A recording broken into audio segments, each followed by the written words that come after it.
Hi, my name is Greg Felt. I'm Director of Public Health Sheffield. So here's a situation report as of today, the 9th of November. 4 things I'll talk about. 1, the epidemiology. 2, some brief thoughts on lockdown and where we are now. Thirdly, on the strategy, and finally on what the future may hold, which is a bit of crystal ball gazing. So epidemiology. As of today, our 7-day rates about 350 per 100,000 population, 15% positivity. So of 100 people with symptoms who get a test, 15 of them will test positive. 2 or 3 months ago, that was 1%. So you have very high numbers of people presenting testing positive. The trend over the last couple of weeks is settling for Sheffield and actually for the rest of South Yorkshire, but at a much higher rate. So in summer, rates were 20 per 100,000 and oscillating, fluctuating around a little bit. Now they're fluctuating around the 350 per 100,000. So the cruising altitude is much higher, far too high for comfort actually. It remains to be seen how quickly that will come down. It will come down, but it remains to be seen how quickly. Then if we look at the specific age groups, it was clear that what happened in Sheffield in September and into early October was a significant increase in the 18 to 24-year-old rate. That was welcoming in tens of thousands of students to Sheffield. That's settled. So the 18 to 24-year-old age rate is now about the same as most of the other age cohorts. Actually, it's about average. Across each of the age cohorts from 0 to 4, 5 to 11, 65 to 74, and then right up to 85 plus, the rate of increases per 100,000 is increasing. But actually that's beginning to flatten, and that's good news. So the rate of increase is decelerating, but again at much too higher an overall rate for comfort. There are some signs of flattening in the elderly. So the 65 to 74 and then the 74 plus age cohort, there are signs that the age-specific rate in those groups is beginning to flatten. That's good. It's probably a bit too soon to call it right now, but it is beginning to settle. So in summary, epidemiology, all of the age-specific incident rates are settling to beginning to trend downwards, including the over 65s. Good news. That will be a slow downward trend. It goes up very quickly. It comes down really rather slowly.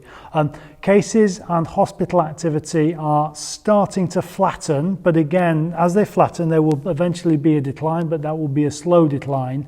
And deaths will follow. That's just the time lag from incident case through to hospitalisation through to some who will sadly die.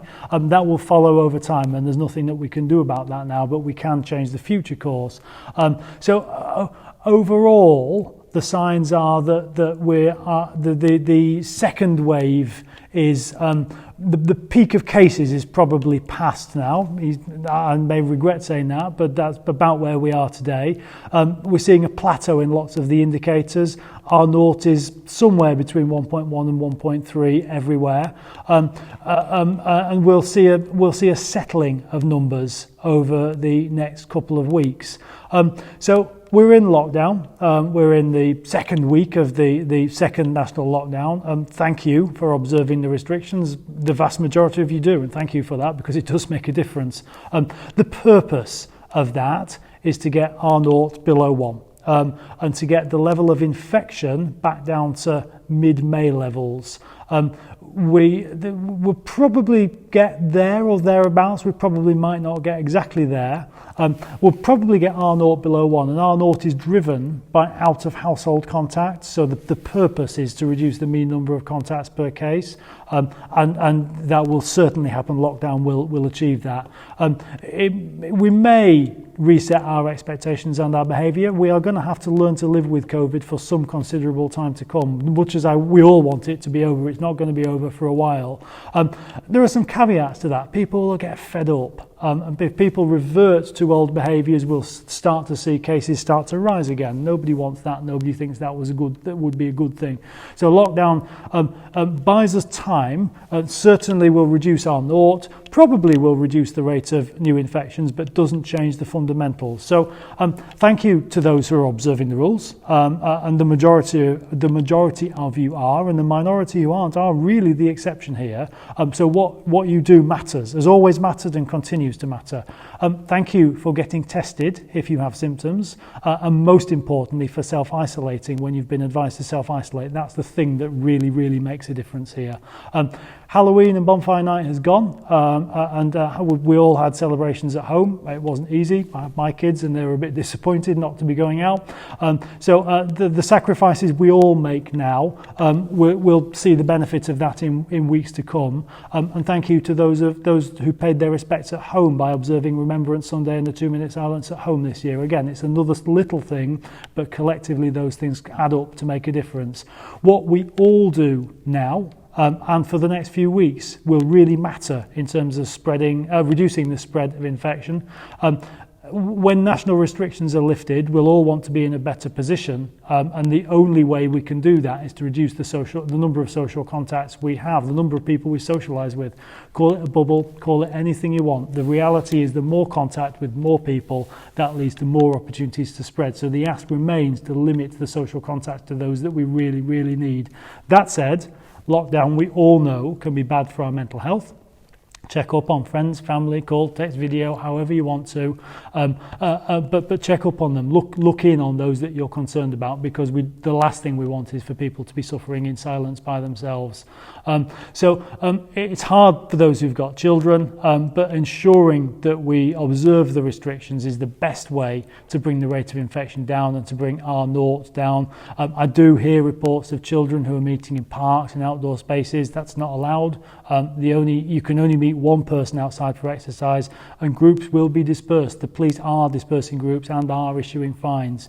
So what next? All options are bad. The exit strategy from lockdown is not yet clear to any of us.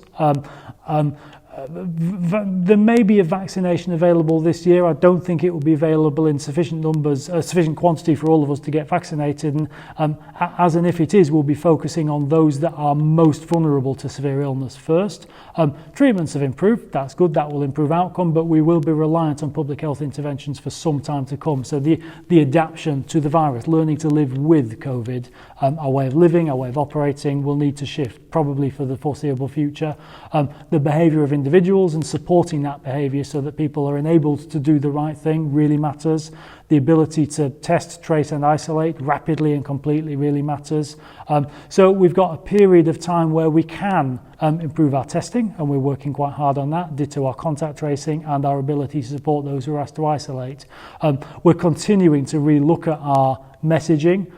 Trust and confidence in the messaging is really clear. I hope people are reasonably trusting and confident of that. The basic messages haven't shifted. Washing hands, wearing face coverings, keeping distance, those are the kinds of things that really do make a difference.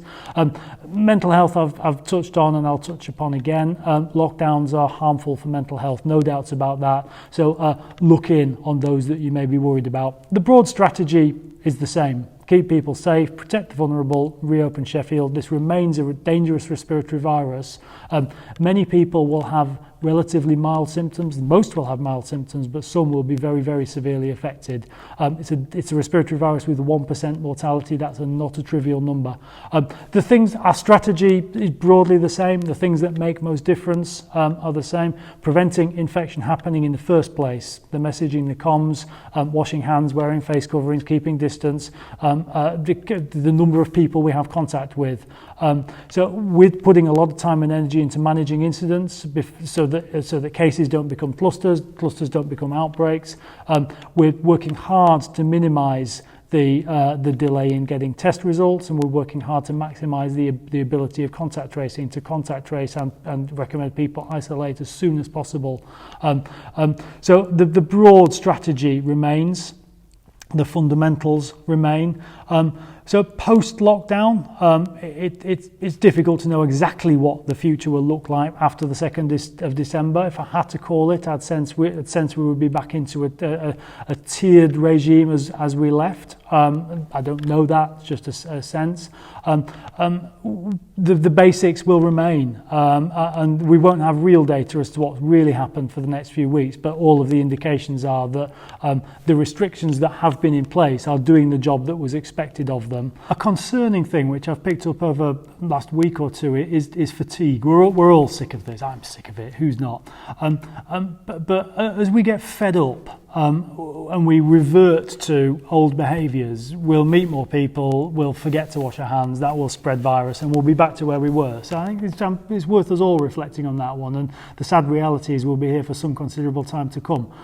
The other thing that I heard that concerned me was some interesting data from another country, which was that 80% of people believe that they will catch this virus. If they catch this virus, they'll catch this virus from a stranger.